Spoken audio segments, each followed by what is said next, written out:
M&J Video Games and Collectibles. Sport and non-sport cards, wrestling items, autographed items. We buy, sell, and trade. M&J Video Games and Collectibles, located at 1049 Queen Street, Southington, Connecticut.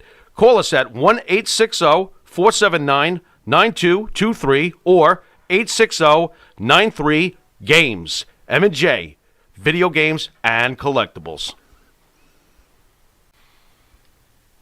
The Monty and the Pharaoh Show is brought to you by... Because wine is your second favorite four-letter word. California wine, New York attitude. Good fucking wine. Yeah. We made it happen. Jimmy was an incredible success. I don't know where he is. I gotta find him. Gosh, I don't... Oh!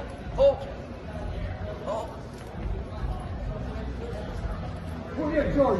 Oh, George. Right here. Yeah. We did it, brother. Yes, we hey, did. Thanks to Dan. You know what? In the ring with Dan and Benny. Hey, brother, man, he's about the most cat. I just love him to death. I love you. Thanks for having me. Hey, you're the best. I'm telling you, brother. In the ring with Dan and Benny. Yeah. We love you. Thank you so much. my dad. Mwah. Oh yeah.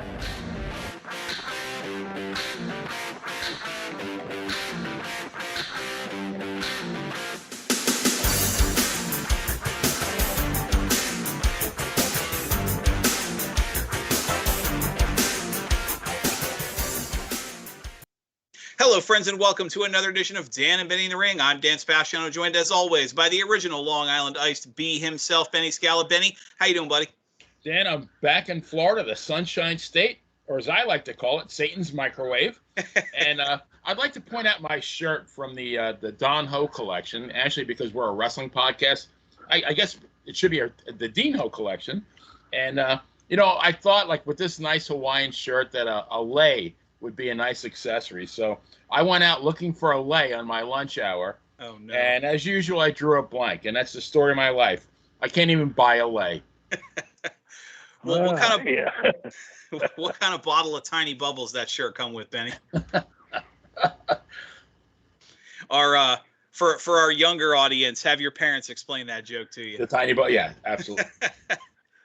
Actually, funny side note, I was in Hawaii probably 25 years ago and went to the Don Ho dinner hour. It was like a variety show that he hosted live.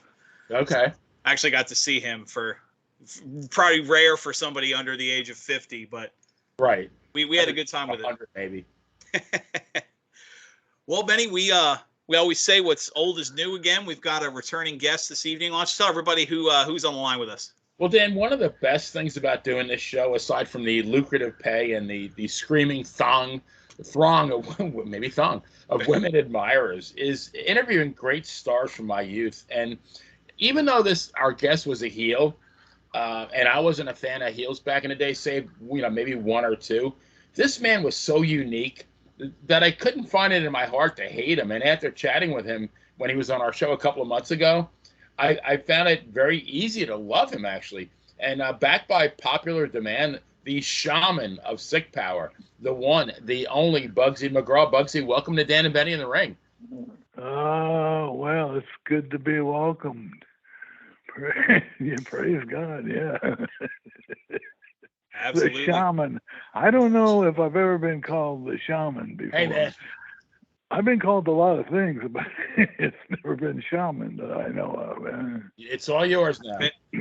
Benny has made it his life's mission on this show to give new nicknames to our guests. So, yeah. A couple of them have stuck through the years. Yeah. Ron Shaw, still the Earl of Upsets. Yeah. Well, Bugsy, we unfortunately have to kind of start the interview on a sad note.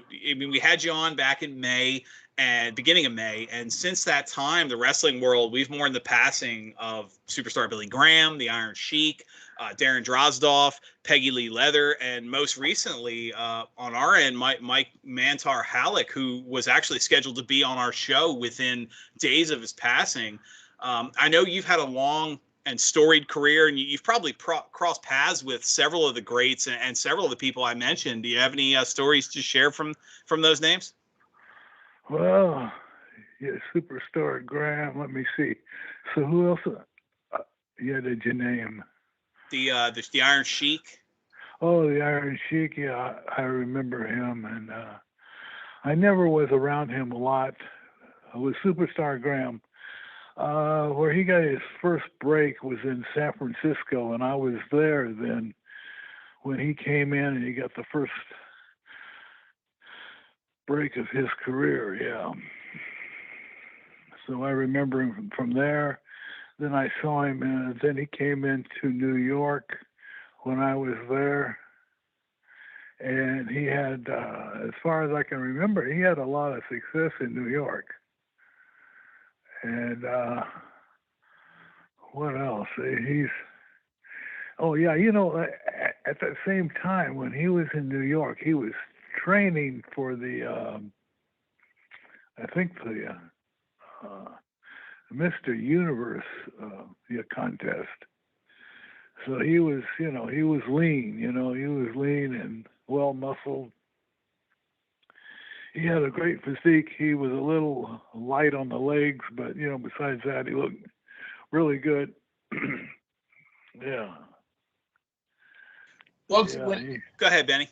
I was going to say, Bugsy, when he won the title from Bruno, were you in New York then? And when you were in your heyday in Florida in the late 70s, early 80s, was he there?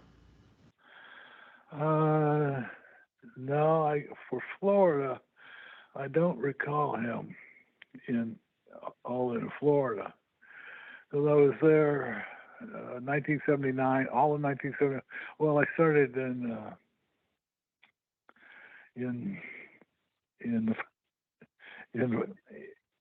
the February of 1979. So all of 79, all of 80, all of 81, and then after that, I went to Texas. Yeah. I think he came in probably right after you left in Florida. Yeah. Because he was working an angle with Kevin Sullivan. Yeah, Kevin Sullivan. Yeah, I was with Kevin. He was in New York at the same time I was there. Okay. He was also in Florida. I was with him up in the Carolinas too. Kevin was a lot different in Florida than he was in New York. He was the ultimate, like what I call white meat baby face, clean cut guy in New York, and he was a whole different character down in Florida. Yeah, he did the the whatever term he used. I'm trying to think. But he portrayed the evil one or whatever it right. was when he was in Florida. Yeah. He never used the term Satan or satanic, but I mean Right. that was the obvious inference. Yeah, I forget what he called himself, and then he had the valet, which he later married. I forget her name, but Yeah, it was a she woman. Nancy Benoit, Nancy Sullivan, right? Yeah. Yeah, and they got a divorce later, and then she married. I forget his name too, but he was the champion up in for Vince McMahon there for a while, and they lived in Atlanta, and he went crazy, and he killed her and the child, and then he killed himself. Yeah.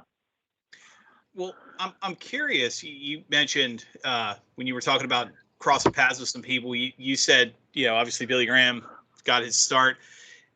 When you first crossed paths, he would have been younger. Could you kind of tell, like, this guy's going to be a huge deal? Did he kind of get that from the beginning, or did you not see that until later? Superstar Graham? Yeah. Well, I'll tell you what. He had that physique, and he on the interview he could talk fairly well. In the ring, he was average. He wasn't what you call, like he was not a ring general, that's for sure. Right. But he got over.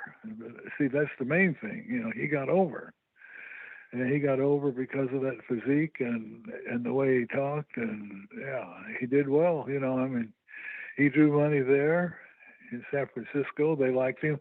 He was working. Well, we were working for Roy Shire, and Shire liked him, and the guy that was helping to run the show was Pat Patterson, and he liked him, and so he did well there, and he did very well in New York. So yeah, you can. It's hard to knock success. You know what I'm saying? Right. Well, Bugsy, I on Facebook posted something. I want to get your take on this because I think it's really important. I posted something there was an advertisement for WrestleMania 40, which is going to be in Philadelphia next year, and the top tickets were priced at $10,000.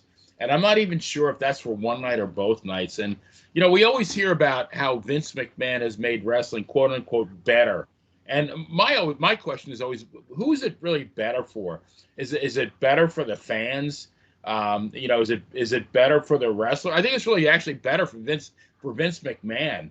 And maybe like the handful of wrestlers who wrestle for him are very, very wealthy. But so I'm really curious your take on that. Like, is it really better as a wrestling fan? Is it better for me to pay $10,000 to see Roman Reigns once? Or was it better for me to pay like $7 and see Bugsy McGraw 52 times a year? Well, then I would. It would depend on what side of the fence you're on.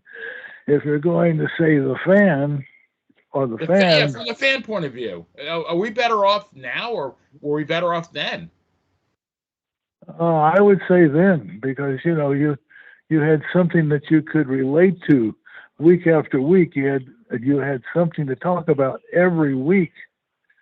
See, like I said before, when we were talking before about when Vince, like he does these so large shows, it's like an event. It's a happening. With us, we were constantly, we would tell a story week in and so week out. We would tell that story, But it was also, I mean, $10,000 is going to break a lot of people's budget, or it's going to max out a lot of credit cards. Where back then, even like $7 back then, if it was even that, was very affordable to bring even like a couple of your kids and come week after week. Yeah, that was the deal. You could bring the whole.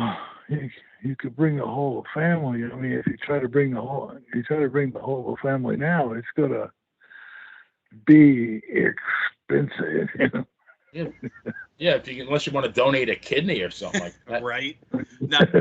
Not to mention, WrestleMania is a 2-day weekend long spectacle now with some side stuff on Friday night. So you're not just paying a few $100s up to thousands and thousands of dollars per ticket. You're also getting a hotel for the weekend, which they're going to be marked up because it's a big event. And it's just the whole thing. I mean, it wouldn't take much to, like Benny said, drop $20,000 for the weekend, or you could spend $25, take your family to the wrestling show and get a hot dog. Yeah. Yeah. With, some cheese and mustard too. Yeah. Right. Yeah. Maybe it's some relish. It's actually funny. Cheese and mustard hot dog is what I pay Benny with to do the show, so it works out.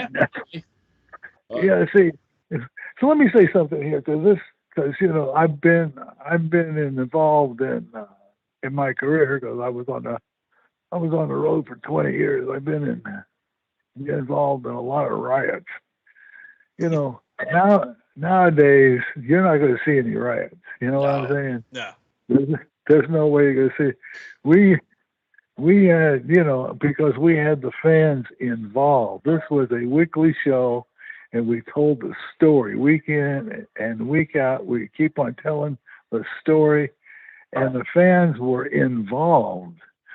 This is like, for instance, when, you know, the wrestling shows they have now, it's like coming to the state fair. It's like once a year, but it's, you know, it's there for a week, but, you know, I mean, it comes once a year. So, you know, it's like, and we used to tell stories. I mean, I've seen some really huge riots, and see, with riots, here it is. I'll tell you, riots are one of two things. One, they're either really, really fearful, or one, they're really exciting and exhilarating. Oh yeah, they can be like when you're fight. You know, because without exaggeration, I mean, there was a few times that I had to fight for my life. You know, it's like, okay, it's on. I either survive or I don't, and I'm going to survive. And so you go in there, and and you know, like, it's like, after you survive a riot, you kind of feel like, boy, that was an accomplishment. You know, Right. I didn't get. There was no extra pay on the riots, though. That's the thing. Yeah. Well, you know, that's perfect, because what we mentioned before, the professional wrestlers back in the 60s and 70s, they were, like you said, they were as much a salesperson as a wrestler, as an in-ring performer. And like you mentioned, the overwhelming majority of the revenue and sales tickets came from the character. I mean, you needed to convince the fans through your promos, interviews, through your in-ring work, you know, the long since gone in-ring psychology, telling a story in the match. And it was that hard. That was the worth. That was what the fans paid their money to go see. Excuse me. Yeah. Well, I You're mean, exactly nowadays, right. oh, go ahead.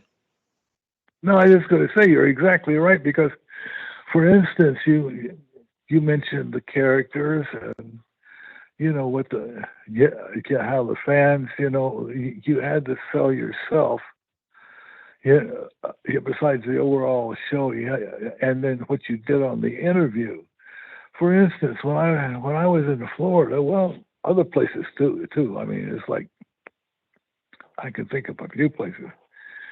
If you can convince the fans, for instance, now I'm talking about the way I viewed it, and what I did too. If you can convince the fans that you're at least, you know, halfway crazy, when you have a riot, they will be afraid of you. They will be afraid, like, if this guy goes completely crazy, he's going to kill a few of us. and then also, like, for instance, in Florida, when I got on the interview, like, I never talked about wrestling. I thought, you know, because guys, so, you know, I mean, this is an oversimplification, but you know, a lot of guys that get on there, oh yeah, I have a tough opponent. We're gonna have a tough match. It's gonna be tough, but I'm gonna be tougher than him. To me that sucks. You know, I mean, totally sucks. So I get on there and I talk about, you know, I get into their minds, right? I get in there and I start talking about them watching me at home, you know, like, oh yeah, you're sitting there with your wife and children on the sofa watching me. Your wife's got her hair in cooler. She's got on the moo-moo because she's tired. She's trying to hide that tire tube around her waist. And then you got your kids eating pizza on the floor, and here comes the dog, and he's dropping things on the floor, and it sure isn't pizza. And then you have to, and then you have your children looking at you and go, Daddy, what did you ever accomplish in life? And you want to scream, don't you, Jack? Yeah, you know. So you just get in their head like that, and they hate your guts then. Bugsy just described like half the population of Florida right then and there. Bugsy, and before we run out of time, I wanted to say something. Bugsy McGraw didn't rent space in people's heads. He owned that space. I wanted to say that before, like, we ran out of time. But Bugsy, we talked in our previous interview about Bruno at great length, but I wanted to circle back on a couple of points which I think made Bruno really unique. You had mentioned, I believe, that he actually got you a $500 weekly raise, and J.J. Dillon told a story about one time he refereed, I think it was at Boston Garden, a match between him and Killer Kowalski, where J.J. as the referee had to get color, and Bruno asked him about his payday, and JJ, I guess, said, he mentioned what he got paid, and he thought he was a bit disappointed, and Bruno actually went back to Vince McMahon and got him more money, and Bruno actually discovered a lot of the wrestlers, like he discovered George Steele, he discovered Toru Tanaka, and many others. So I guess my point is that, and I wanted your take on this, Bruno was very unique. Not only did he have the charisma, and he had the crowd like in the palm of his hand, but he really understood the business and what would be great for business. But then he also looked out for the other guys. And I mean, was anybody else like Bruno in that regard? Oh, trying to think. Bruno, like I probably told you, because that's how I got the raise, because he came to me when I was working in New York, and after I had worked with him, because he really enjoyed that match we had. And then, he came to me, he says, you need to leave here. He said, in the future, I want you to come back, and I want you to work a program with me. But you need to leave here. And he wanted to send me to Charlotte. So he went to Vince, and he told him. Now this was Vince, he was senior, and so he went to Vince and he told him. He said, "I'm going to send McGraw to Charlotte." Well, Vince went, "Oh no, we want to keep him. We really like him." So that's how it happened. He said, "Well, if you really like him, make him some money," and that's when I got that raise. Bugsy, do you think like that would have been better off though if you did go to Carolina and came back, and you probably could have got I would think you would have got a 3-match series with Bruno at the Garden, which would have drew huge money. Yeah, actually, I have to tell you, sir, I think you're right. I probably should have gone to Charlotte, and I should have went there as a heel, and just because I could have made money there, because I could, I mean, really and truly, I knew how to work. I mean, there was a few people, that I considered ring generals, and I considered myself one, because I like to control everything that went on, because when I would work in the ring, I was unselfish. I worked for the match, not for me. Work for that match, because I told younger guys all the time, I said, "Hey, look, here's what you need to do." I said, if you want to get over, you want the people that came to the match, as they're driving home, to talk about you on their way home. Then you got them. That's just one thing that I would tell the younger guys. The other thing I would tell them, I said, I don't care where you are. You can be in the Garden, Boston Garden, Madison Square Garden. I said, when you get in that ring, that crowd, I don't care if you have a sellout, and with Bruno and I, we had a sellout. We had over 23,000 in that crowd. I said, that crowd becomes one, and you're one, and it's one-on-one, and they paid to see you. You didn't pay to see them. You have control of that whole crowd. And if you ever see it as a wrestler, as a professional wrestler, if you ever get that mindset or that way of thinking, you're going to have success because you realize I'm in control here, not them. I never let that ever let the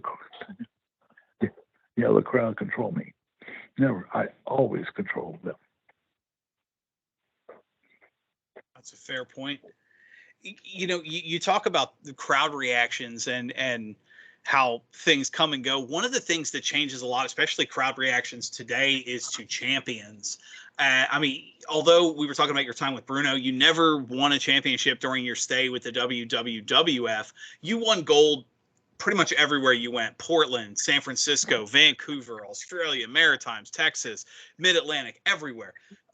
But titles today, pretty much meaningless props. We had an entire conversation on the Dan and Benny page about the 20-something titles per program now. But back then, they were really the true measure of a territory wrestler. Records show that you won a total of 29 championships during your career. Do you have a particular title or championship that you're proudest of? Oh, well, I don't know. It's like there was a few. I was trying to think. Like when I was working in Vancouver, British Columbia, I was there for 2 years, and they had the Pacific Coast title, and I had that, and I was no one in the history of professional wrestling ever came close to what I did in British Columbia. It's like,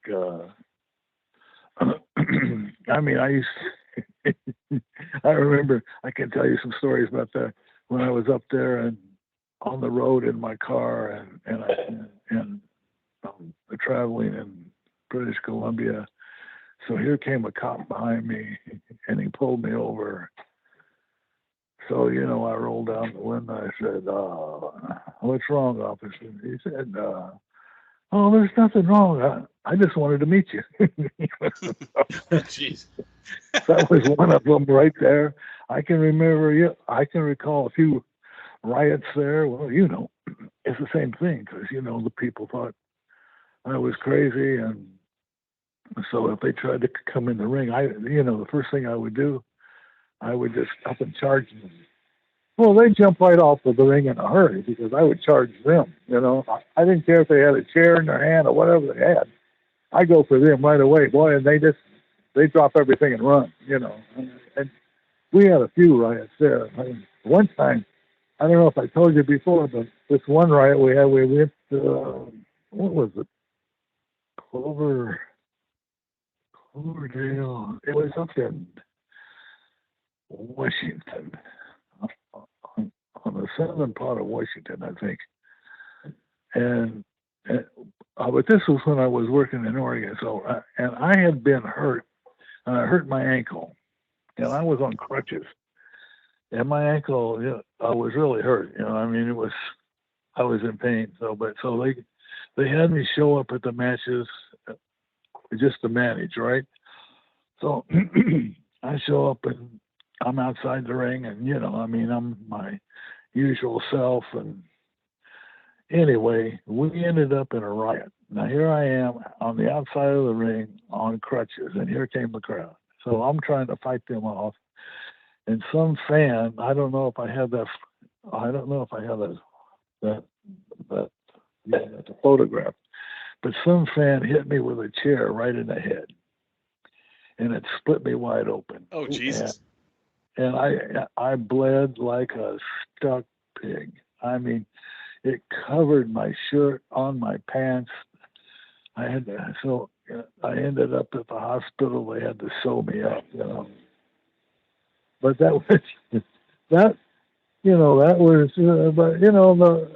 whole thing was, you still got to fight, right? So right. I wasn't really at that point. I wasn't really afraid, but I was a little concerned because I'm trying to hold them off and I'm on crutches, and it's a little hard to do. And one of the fans, he grabbed one of my crutches, and so I had the other crutch, so I had to fight. So we had a crutch fight. So anyway, this other fan, he had a chair, and man, he nailed me perfect right on the side of the head, and he split me wide open. I ended up in the hospital, and they sewed me up. And then after they sewed me up, we just went out to eat. Yeah, I mean, that was life on the road. But like, and then I can recall this other time, this other riot when what we did. It was in Cloverdale, British Columbia. It was south of Vancouver, and it was a spot show, and the crowd was good, so I got the crowd excited. So they broke into a riot, and I was on the mat, and now this is no exaggeration, 3 guys on each of my legs. They grabbed my leg, 3 guys on each leg, and they drove me into. I am facing the other direction, right? So I'm on my belly, and they drive me into the ring post. So they're trying to, they're trying to hurt my balls. You know what I mean? They're trying to kick me in the balls, but I'm on my face. So they drag me into the, and I realize, and then the other fans, they're coming up. So I realize I'm in real trouble here. If I don't find a way out of this, I'm going to get really hurt. Right. And you can't believe when that kind of adrenaline, when it kicks in, well, you can't believe what you can do. I mean, it kicked in, and I started yelling and screaming and kicking, and I kicked the guys off of each leg, and then, they were on the floor, so I jumped. I was so pissed off. I jumped on the floor, and I was set to beat the crap out of all 6 of those guys, but they turned around and ran. It's like, but so like I said before, like a riot can be really, really, really fearful. It can be really exciting, really exhilarating, and that's I think I went off the subject there, but I'm not sure. That's all right. Yeah. We love the side stories. Absolutely. Bugsy, I want to ask you a very profound question, which I'm sure is going to get quite the profound answer. And it's kind of a segue with what you were just talking about. When people go to see wrestling now, the average fan, the words that come to mind are ooh and ah. When us fans back in the 70s, we had our hearts in our throats. Everything was a Frank Barone, holy crap moment, just like you mentioned. So like just for my taste, if I want to go see acrobatics, I'll go buy a ticket to see Cirque du Soleil, but I'd much rather be booing the bejesus out of Bugsy McGraw because he's beating the crap out of Dominic DeNucci or Pat Barrett. And so I want to just get your take on the difference between wrestling in 1977 and wrestling in 2023. You're wrestling to a whole different audience. Yeah. Well, I'm glad you brought that up, because what I can say to that was, when I went to the ring, I wanted to make the people believe. That was very important to me, because if I can make them believe, I knew I had them. I could do anything with the people I wanted to. And when they think you're hurting, like you're working with the baby face, and they think that baby face is in serious trouble and he's getting hurt, brother, that's when you can start a riot. So that you make them believe. Like one time, I don't know, we were in New York, New York. We used to film in Allentown. I don't know if you know. Oh But yeah. anyway, Mhm. Allentown, yes, Pennsylvania, right? So I remember we're on the TV, and I had to work with Pat Barrett. And so Pat Barrett and I worked very well together. He, like, he knew what I could do, and he knew that, what I would tell guys, either if you sell me right, I'll make you look like King Kong. You don't sell me right, I'll make you look like shit. And so that's the way. So I go out in the ring, but he already knew that because we worked well together. So we're on the television, and back then, I don't know about now, but back then, man, guys, once they got on TV, they didn't want to sell anything, because they wanted to look strong and all that bull crap. Well, that's stupid. You want to make the match, not yourself. You want to make the match. So anyway, I go in there. We're on TV. I'm working with Pat Barrett, and I take heat on him, right? And I am beating the crap out of him, and he's selling me and selling me and selling me. It got so bad that Danucci, this is a true story, Danucci came out from the dressing room to the ring and told Pat, you're selling too much. And Pat said to him, don't worry about it. It'll be good. And sure enough, when he made his comeback, I made him look like King Kong personified. That crowd went wild. And I made him look really good because he did what I told him. I'd sell me right, I'll make you look like King Kong. And I did. And Vince the senior, I was one, I don't know about the other guys, but I think I was one of the very few people that see Vince could watch in the dressing room on the TV. I was one of the very few guys that Vince would walk outside and watch my match because he liked my work. Because I see what it was. You make the match, you make it exciting, you draw the people in. You got them in the palm of your hand, and you make them believe, and you give them excitement. Hey, you draw money. See what I'm saying? Absolutely. Right.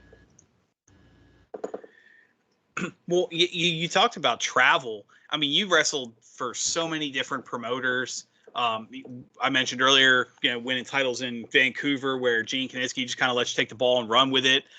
You were in Florida at the time, and almost I guess he would have been almost 60-year-old Buddy Rogers was primarily concerned with booking himself into the story.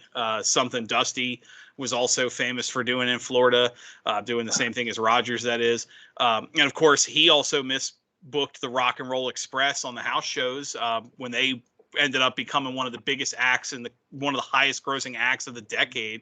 And then I'm not going to get into too much, but Ole Anderson's reputation as a booker and promoter.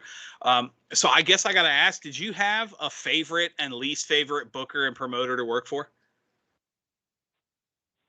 Booker, least favorite, best, Roy Shire. Well, Roy Shire, he knew the business.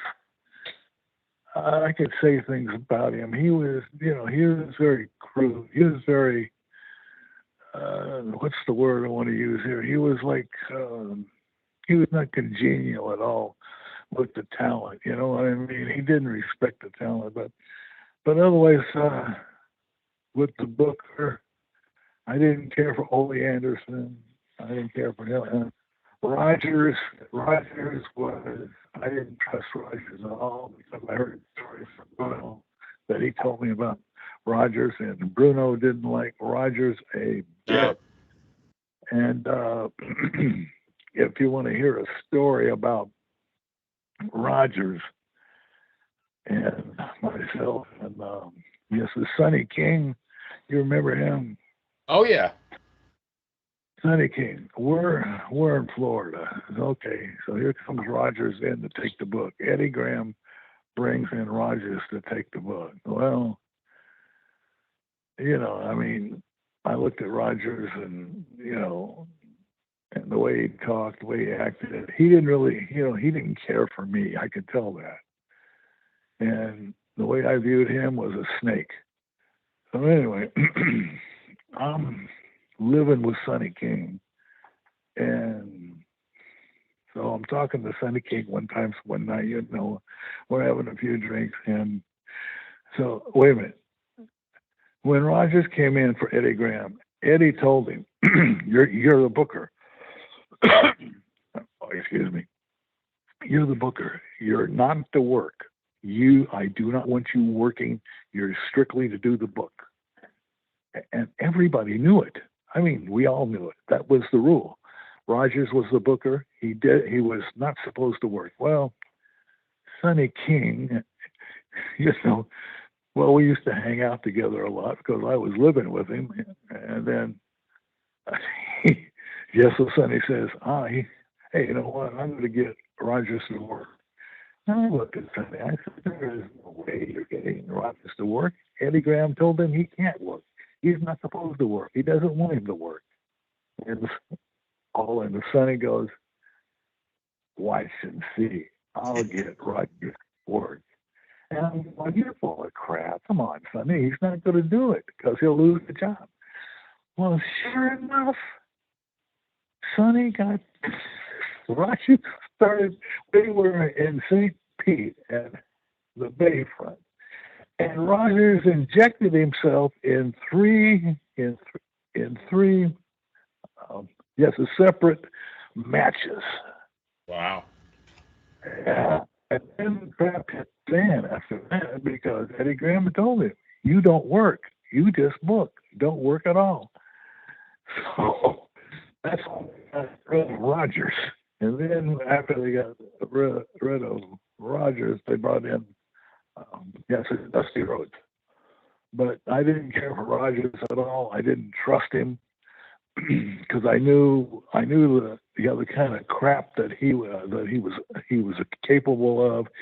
He would do things to hurt you if he thought that would help him. That's the kind of guy he was. So, and I didn't trust him at all. For a while there, I was even thinking about leaving Florida because of Rogers, because I just didn't like him, didn't trust him, on and on. But then Sonny King, he got him to work. I don't know how he did it either. I don't know how he did it. I swear I don't. But he got Rogers to go in the ring, and Rogers got fired. Nice. So, yeah, that's a true story. Yeah. Bugsy, I wanted to. So we talked about nicknames before, and I think you've gotten the short end of the stick because Bulldog Brower was called the one-man riot squad, but there was nobody better than starting a riot than Bugsy McGraw. Triple H was called a cerebral assassin, and like I said before, Bugsy McGraw didn't rent space in people's heads; he owned it outright. And Johnny Rodz was called unpredictable, but who was more unpredictable than Bugsy McGraw? So. I said before the shaman of sick power, and Ron Shaw was the Earl of upsets, but how does ballistic Bugsy McGraw sound? Ballistic, yeah, that could be. That would work for you? Or you like the shaman of sick power? Yeah, the shaman, that sounds kind of a bit, because, like for instance, we were talking and I said about controlling the crowd. One of the things I used to do was you get in the ring and they ring the bell and I'm pacing back and forth between the ropes, pacing back and forth. They ring the bell. I keep on pacing and back and forth, back and forth, back and forth. I don't stop. Back and forth, back and forth, back and forth. And that's when people go, maybe there's something wrong with him. Yeah, I always did. It's like, this guy's crazy. And then all of a sudden, after 1 or 2 minutes of this pacing back and forth, now this is after the bell rang, I would turn and I would face my opponent, and then I would charge him and we would get into it. In other words, I wanted the people to believe that when I made up my mind to do what I had to do, there was going to be a fight. See what I'm saying? Oh, yeah. It's all psychology. I don't know if I told you about the time before when I went in Houston, Texas, when I wrestled Don Diamond. I don't know if you know him. No. He's out of Texas. He's out of Houston. He was never on the top part of the card, but I knew him in Florida. He wrestled in Florida. He just he wrestled on the openers or in the middle, and then he was from the Houston area, I think, or he was from Texas anyway. I don't know if it was Houston, but anyway. So one night they put myself and he, all in a match. So we're in the ring, and I say, Don, just do what I tell you. That's all you got to do. Was a great match. Well, Don Diamond had some common sense, and I didn't know at the time that this kid had some good psychology and could work that well. So I just told Don Diamond, I said, Don, just do anything I tell you. It'll be good. Trust me. Well, he did trust me. They rang the bell. There's no exaggeration again, none whatsoever. They rang the bell. We did not touch, not even a finger. We didn't touch each other for 10 minutes because they're calling out the time. We did not touch for 10 minutes. We had the people up out of their chairs screaming. And, I was really surprised because the kid understood that. I mean, I didn't realize that he was that good, but he was. And without exaggeration, 10 minutes we didn't even touch. And people are up out of their chairs, yelling, screaming. They're getting pissed off and everything else. But we had them. And that's the type of thing that I really enjoyed that type of thing. I mean, I truly enjoyed that type of thing. Like you make them believe. You take control. The wrestler did not pay to see them. That crowd paid to see you. Take charge. And give them something they'll remember. And give them something that they'll want to come back and see and pay and see again, right? That's it. Exactly. You got it. Toyota. Yeah. Well, going back. Oh, sorry. Go ahead. No, I got to look at my phone here. I don't want to lose you on this call. Wait a minute. I'm not that well versed with phones. Sometimes I punch the wrong button. And okay, we're still there, right? Yep. Yes, sir. We got you. Okay. All righty. Good. Yeah, we're good then. Okay. Going back to Florida, in your book, you talk about wrestling in Florida during the 1979. You mentioned pretty much the entire year, and we were talking a little bit about this before we got to recording. Every show was sold out, packed, standing room only, full to the risers, as they say. You mentioned 5 towns: Orlando, West Palm Beach, Tampa, Miami, Jacksonville. So looking at today's crowd, kind of what Benny was saying with and what you were saying with the idea of the traveling carnival and all, how was Eddie Graham able to do something like that, to sell out the 5 towns every week over and over again, that $1 billion company with an entire creative writing department and a multi-million-dollar marketing campaign can't do today? Well, I got to say this for Eddie Graham. I got to say this. He worked off of a lot of psychology. He did. I mean, the guy knew, how to control. I mean, he went into the ring to control the crowd. If you ever saw him work, I worked with him a few times actually, and But also he had, when I was there, he never really took over, you know, the book. When I was there, when I first came in, say, 1979, we had Rogers there for about maybe 6 weeks at the very most. And after that, Dusty Rhodes. And then who came in after that? I'm not sure. Well, but also there too, towards the end, like the end of 80 and 81 there, Jody Hamilton, of course, right? Oh yeah. Yeah, the assassin. Well, he would help out too. Now he was good.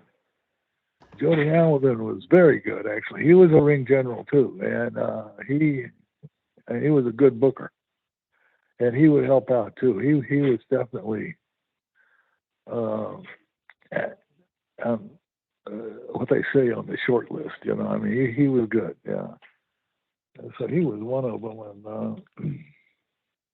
that was really good. And there's another guy I don't know. But Eddie, overall, you could tell that Eddie Graham used a lot of psychology, but he wasn't all that active in the ring or at the office. I mean, he was there. You'd usually see him on on Tuesday, because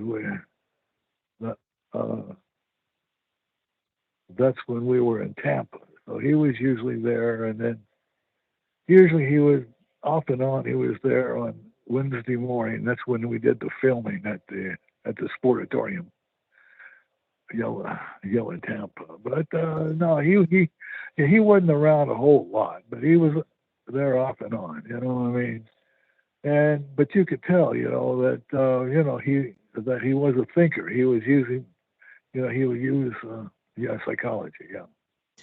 So I think that's one of the reasons that he had success. And quick follow-up, the current season of Dark Side of the Ring had an entire episode on Eddie Graham and the Graham family. Did you happen to catch that? No, I never saw that. I never saw it. I never even heard of it. So did a good job. Good job touching on the tragedies that befell that family. Well, yeah. What it was. I mean, look at this. This is like, from what I know of it, Eddie Graham's father, he committed suicide. Eddie Graham, he committed suicide. Mike Graham's son, he committed suicide. And Mike Graham also committed suicide. Wow. Yep. Wow. Yeah. So there's a history there of like suicide. Very tragic family. Yeah. Yeah. Well, that's like the Von Erichs. I mean, my God, that. I was just thinking of the Von Erichs as well. Yeah. As far as tragedy. Yeah. Yeah. That was, that was really sad because, I mean, the kids, the Fritz, I could tell Fritz, when I was there, I could tell Fritz was hard on his kids, and I hated to see the kids. And a lot of it's their own fault because they were heavy into drugs. Right. Right. Oh yeah, because I remember, like, for instance, Chris was the younger one, and when I was there, the small one. Yeah, well, yeah, true. When I was there, he was 12 years old. And we're wrestling one time in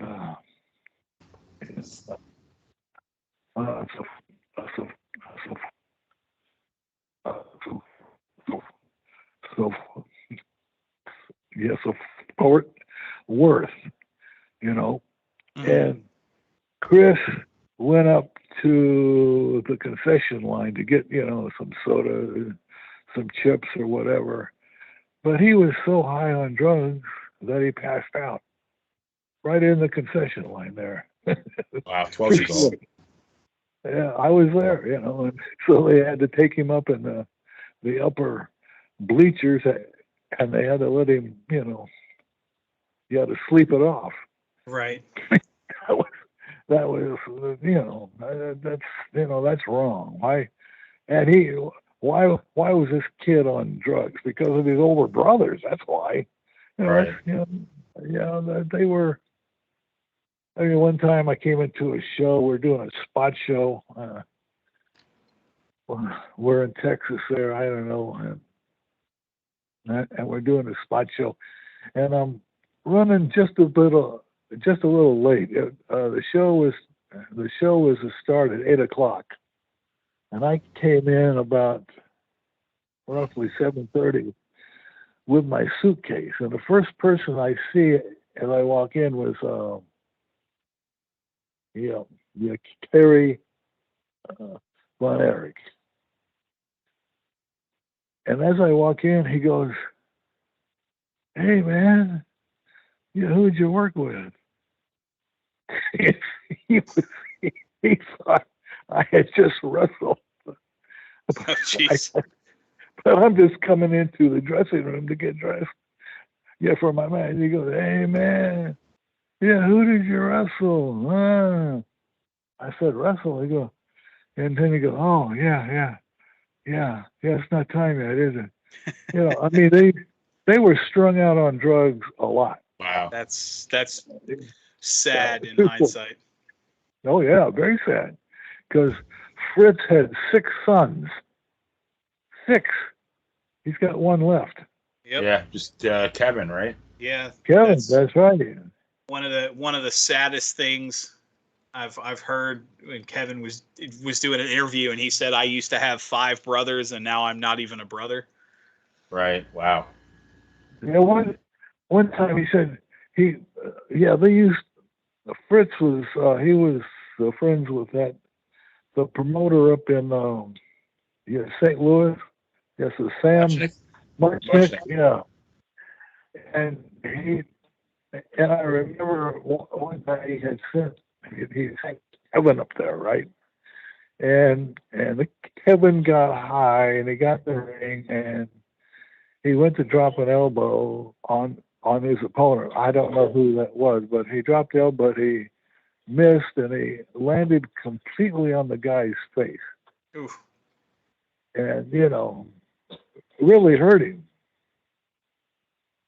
So he gets back to Texas and he tells his father, this is a true story. I mean, he tells his father, "Oh no, no, Dad, I wasn't on drugs. No, somebody opened the side door over there and the wind blew me over and I fell on the guy's face."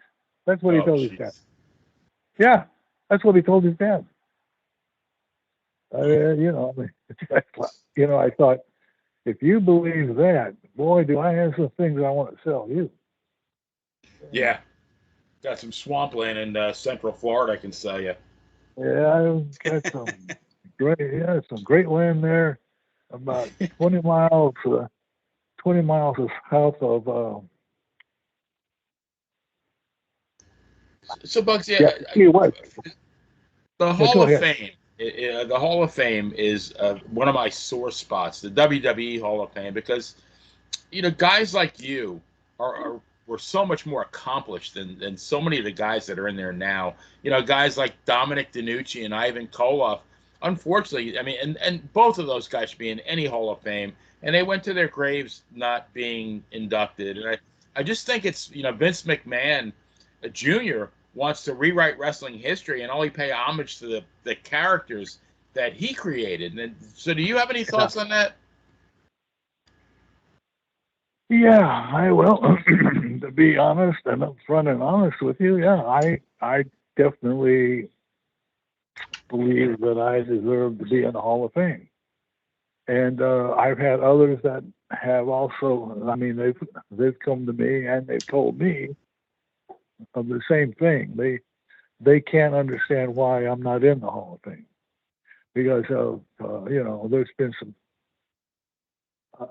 some individuals that they've had in the Hall of Fame that I didn't think were that great, but anyway, yeah.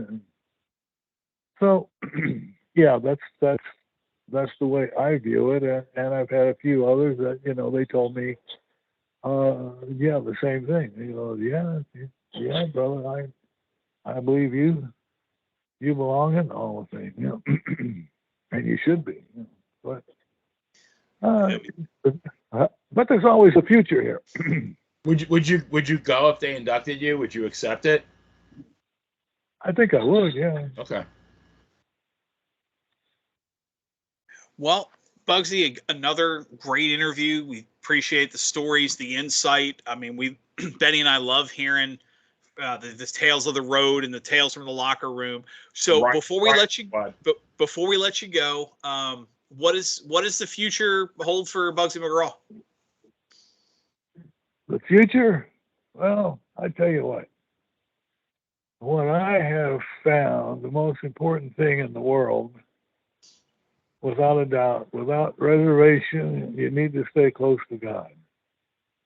And so I just honor and I praise my Lord and Savior, Jesus Christ, and I want to draw closer to Him every day, because I have seen amazing things happen in my life that without Him would have been completely impossible, So, and He watches over me, and I know it, and I just want to tell you and your listeners that that He is for real, and that if you draw close to God, He will draw close to you. I know it for a fact. Amen. Yeah. Well, there you have it, Bugsy McGraw. We talked about it last time you were on the show. The book is called Brute Power, the autobiography of Bugsy McGraw, available on Amazon, anywhere books can be found. Bugsy, thank you so much for your time. Thank you, Bugsy.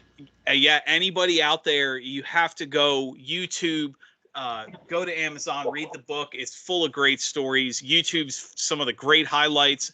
I mean, what you can find, unfortunately, not nearly enough footage from that area of wrestling still exists today. But Bugsy, you are without question one of the best. And like Benny and I said, absolutely deserving of the Hall of Fame. If there was a Dan and Benny Hall of Fame, you'd be absolutely you'd be first ballot, right next to some of the jokes Benny tells. First ballot Hall of Fame without question.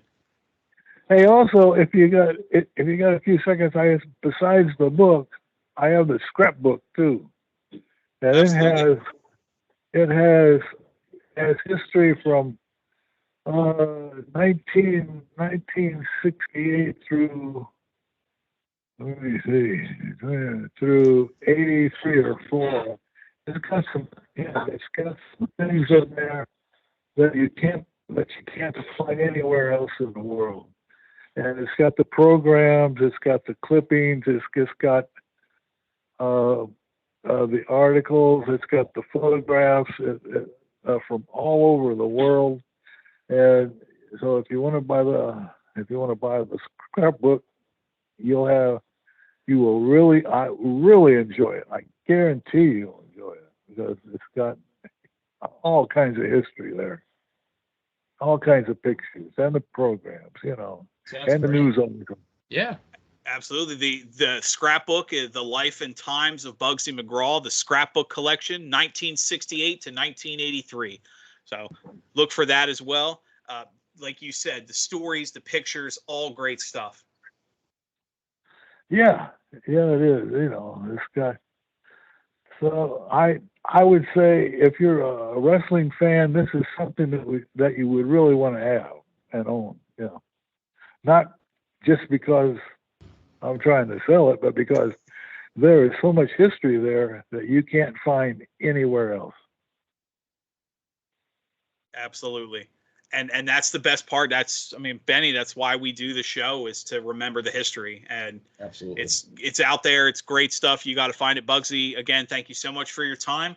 When we'll get this edited and uploaded, as always, we'll make sure you get a copy, and we'll make sure you when it goes live. And again, scrapbooks available, 1968, 1983, and the Bugsy McGraw book on Amazon and anywhere books can be found. So again, Bugsy, thank you so much for your time and for talking with us this evening, and you have yourself a great night. Well, I thank you. It's been a pleasure to speak with you two, and every time we speak, it's always a pleasure, and I'm really, really glad that I've had a chance to know you. One of these days, Bugsy, I'm going to make a drive down there. Maybe we can go to lunch. Yeah, absolutely. Because I think I'm headed over to that area in Florida where you are this weekend. I'm not sure. But Okay. I think I'm going. I'm about a half an hour from Tampa. Yeah, I'll be in Hudson. Okay, I'm 15 minutes from Hudson. Yeah. There you go. For all these wonderful stories, I think Benny at least owes you a beer. Absolutely. Whatever he wants. I'll accept. Well, there you have it. We'll even start a riot for old time's sake. Oh yeah, there we go. For old time's sake, you can hit Benny with the bar stool. We'll call it even. No, we'll fight off the bar. No, we'll fight off the drunks. I'll do a George Goulis and I'll say Dan Sebastiano said sell. Yeah. Well, it's good to talk with you guys. Really good. Pleasure. Absolutely, Bugsy. You have yourself a great evening. And again, thank you so much. All right. I'll be talking to you. All right, Take care. All the best. Yeah, bye-bye. You know, Benny, we say it every time how we feel like we could go on forever, but it's such a unique experience because there's, you know, they always say, and it's funny he talked about Florida and Eddie Graham because Eddie Graham was one of the ones that said the best characters are the real you just turned up a notch or turned up a level. I think Jim Cornette said the best wrestlers are the real you turned up to 11. And so here's one of the greatest heels in the business, one of the best characters of a 20-year span of dominance. Could not be a nicer, kinder man. That the guy you saw in the ring and in the TV was 180-degree difference from the person behind the curtain. Absolutely, and we didn't even get into the fact that after he retired, the man became a registered nurse. Yeah. Now, that's not an easy profession to become a part of, and he worked at, believe it, Tampa General Hospital for years. And one of his patients, which I wish would have gotten to ask him, was Jack Briscoe. Actually, oh no shit. He actually took care of Jack Briscoe. So just an amazing life the man has lived. Well, and I think it's a testament too to his health that anybody that knows or has been a nurse or any of the medical profession, that's a physically demanding job to go from. I mean, people half his age coming out of the wrestling business that didn't have the strength or couldn't bend over and tie their own shoes without pain. He went from 20 some plus years in the wrestling business to the medical profession. And the strain there, the physicality there, and even today you see some of his activities on social media. He's still, I mean, if I was a 10th at that good a shape when I'm his age, I'd consider myself lucky. I think he's pushing 80 or he's close to it, 78 or so. Yeah. So that's great stuff. Well, I mean, Benny, we're recording this on a Tuesday. We got a lot of good stuff coming up. In the coming weeks and months, and for wrestling fans out there, there's a lot of good wrestling. Well, depending, I guess, on your definition of good wrestling, a lot of big wrestling events. I know we just had SummerSlam, and how much you loved that event. This AEW just sold a set of Wembley sales record for their London show coming up, and that's, I mean, good, bad, indifferent, love or hate. The WWE just sold, I think they said, over 90,000 tickets combined for the 2-day Philadelphia event. So I mean, between two companies, you had 180,000 tickets, almost 200,000 tickets being sold. So I mean, like I said, good, bad, or indifferent, it's always nice to see the business still kicking out some fans. So I'll always say to my dying breath, there's no such thing as too much wrestling. Right. It's always out there.